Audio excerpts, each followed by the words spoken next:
Hey guys, GameGateway with a tutorial here on Lockdown Protocol. We're talking pressure today. This is the one that people struggle with the most, so I thought I'd just make a quick video here and explain.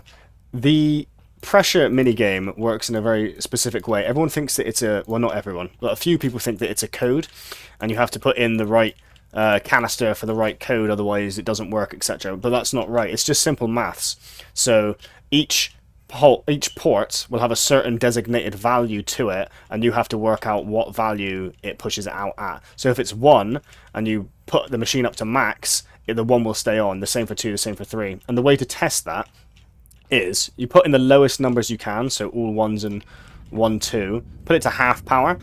Something might pop off, something might not. If it pops off, you know that all these yellows will be a blue.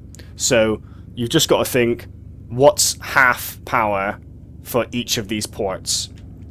If this one is 3, for example, half of that would be 1.5. So the yellow would get knocked straight off. So these are at least 2, because they're not getting knocked off. But it doesn't mean that they're safe yet.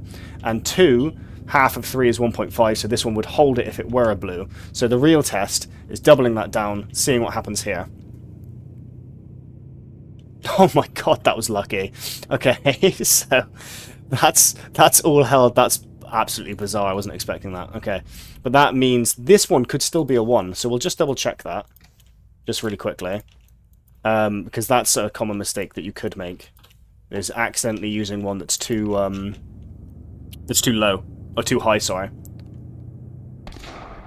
No, so that is a 2.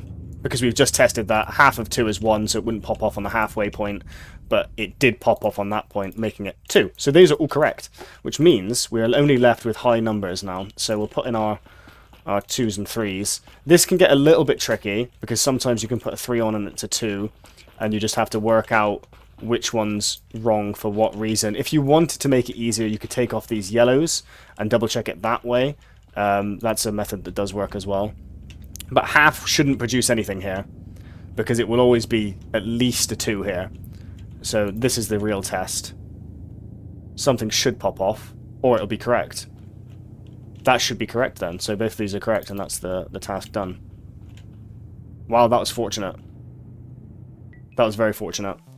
I'll run that by you guys again, because that landed very luckily, and you guys might not have got what I was trying to explain there, so I'll just do it again. Okay, we're back. So, here's what could happen if it was more unfortunate. If we put down, the same as last time, enough yellows, 1 red at the end, half power. Yellow. Some of these yellows could be knocked out if they're 3s now. So there you go, perfect. So, half of 3 is 1.5, so at half power, the 1 gets knocked out. So you know that's a 3. And then when you chuck it in again, some of the yellows or reds could be knocked out here as well. So we've got a yellow and a red knocked out. So if the red falls out, it's because at half power, half of 3, the blue one, is 1.5. So the red held it until it got to max power, and then you know that it's 3. And the same with the yellow. Half of 2 is 1, so it held it for the half power, but then on full power it got knocked out, and then you know it's 2. So when you put that onto a full, you know that this is correct. That's a little bit of what will actually happen in the game, not the first example. I won't complete the minigame because you've seen how it works now, and I haven't got all the canisters because I was too lazy to grab them all. But that's the premise. If you guys have got any questions, leave a comment in the YouTube video, and I'll try and explain it again in a different way, and hopefully that, guys, will help you out a lot. Leave a like, leave a comment, sub, and check out my other videos, because it's not usually tutorial stuff. Bye-bye.